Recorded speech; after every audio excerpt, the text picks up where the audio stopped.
Olá, bom dia, amigos e amigas do canal Dica de hoje.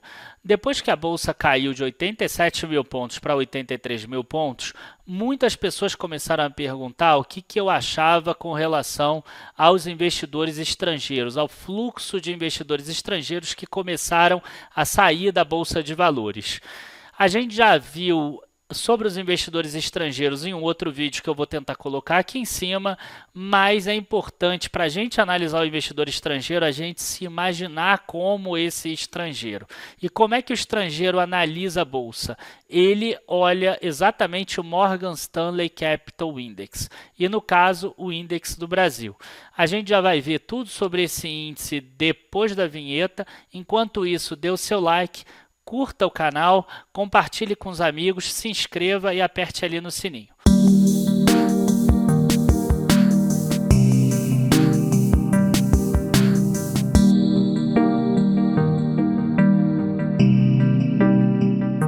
Bom, tudo que a gente vai falar aqui no vídeo de hoje, a gente já falou lá atrás no Hangout de membros Gold da área de membros Dica de hoje. Então, se você ainda não é um membro Gold, olha o endereço que está aqui embaixo, que também está lá nas informações, https://área de membros.dicadehoje7.com, seja um membro Gold e tenha acesso a essas informações todas de forma antecipada. O investidor estrangeiro, ele olha o Morgan Stanley Capital Index, que é um índice que o Morgan Stanley faz com a intenção de ser a melhor forma de gestão de portfólio possível.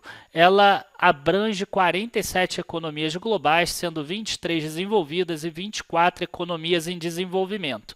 Hoje, para vocês, eu baixei aqui o último relatório disponível, que é exatamente o de fevereiro, com relação ao Brasil.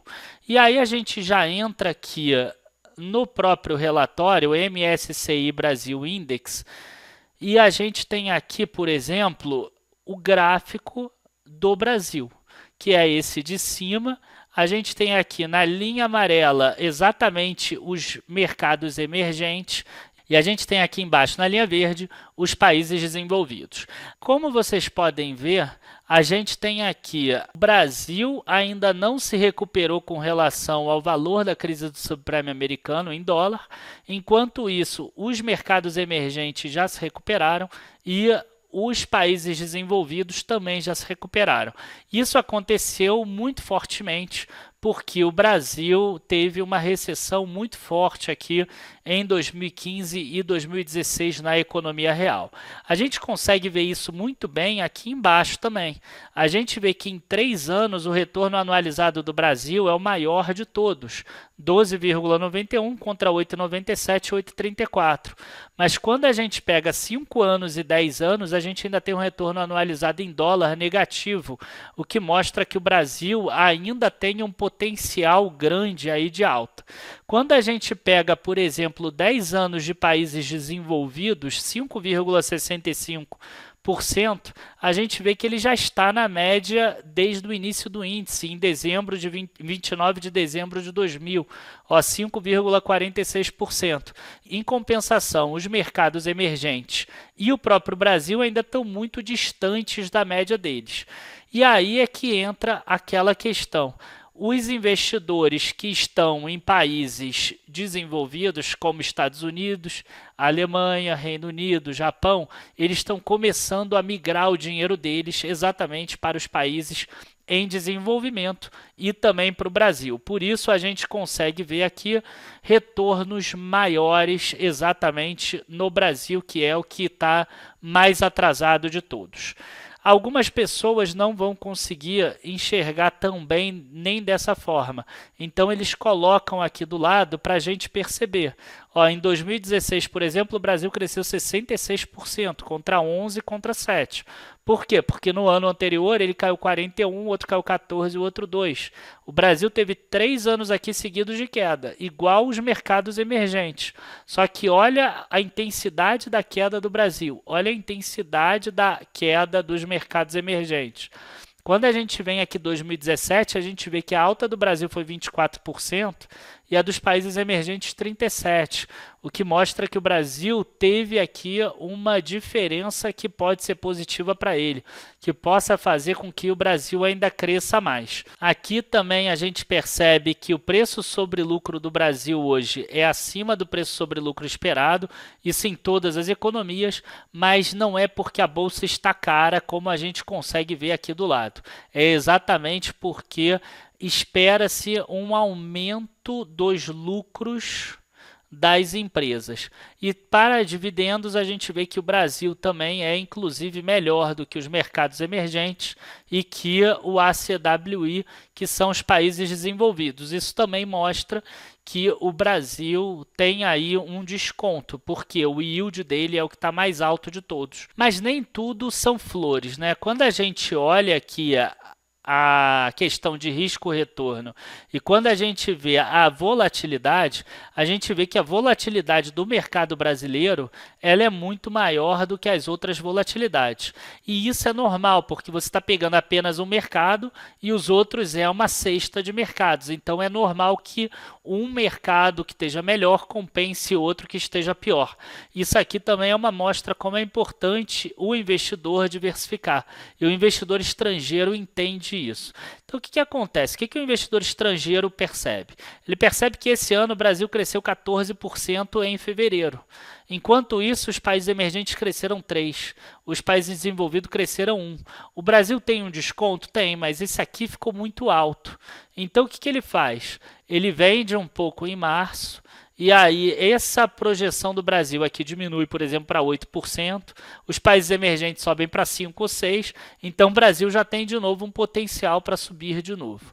Tá? É mais ou menos isso que acontece, eles acabam movimentando de um país para o outro. E a outra questão que eu queria falar tem a ver com as empresas. A gente percebe aqui que as 10 maiores empresas, são 53 no total, a maior delas é Itaú Unibanco Preferencial.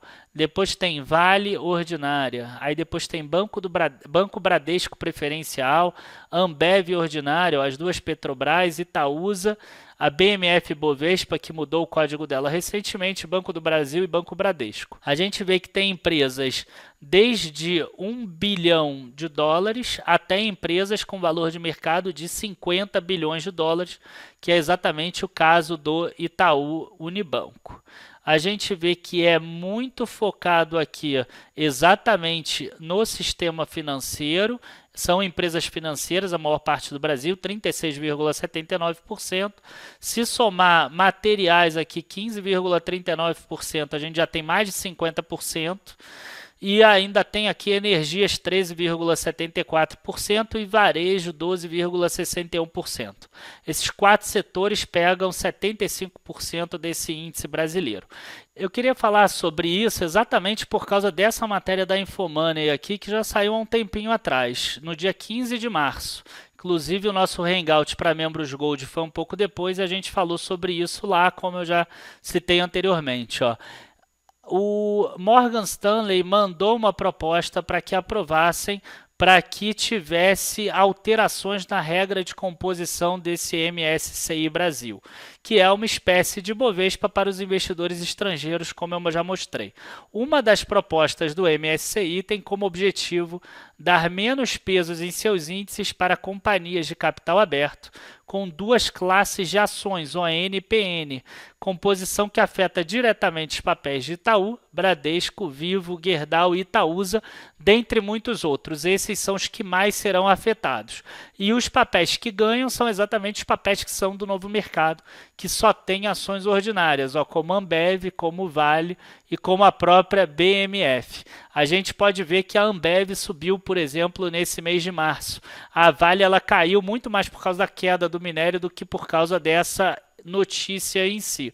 Então, a gente tem essa mudança no índice do MSCI e até por isso eu cheguei a falar que agora eu vou estar muito mais focado em recomendar ações ordinárias, tá? Eu percebo um movimento até global para que as empresas entrem no novo mercado e que elas tenham apenas uma classe de ação, que elas não diferenciem, né, não distinguam acionistas uns dos outros, que todos tenham o mesmo direito. Eu acho isso muito positivo para quem é minoritário, mas ações que tenham ON e PN podem ter algum problema aí. Então, como a gente viu aqui, algumas dessas ações devem acabar sentindo. É importante citar também que muitos dos fundos estrangeiros que investem no Brasil, eles seguem essa quantidade que o MSCI aplica, e é importante aí a gente deixar registrado e entender isso. De qualquer forma, essas alterações são para junho ou para julho, não é algo para você precisar se preocupar exatamente agora. Enfim, gente, eu espero que vocês tenham gostado. Os dois links eu vou colocar nas informações ali embaixo. Eu também queria avisar para vocês que as inscrições do curso de análise fundamentalista estão encerradas. Eu acabei encerrando com um dia de antecedência.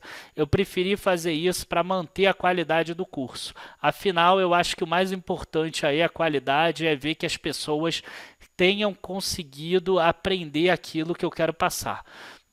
Enfim, a gente deve ter outras turmas, ainda deve demorar aí de 6 a 8 meses, uma outra turma, mas eu tenho certeza que quem me acompanha e não pôde fazer dessa vez, vai poder aproveitar a próxima vez.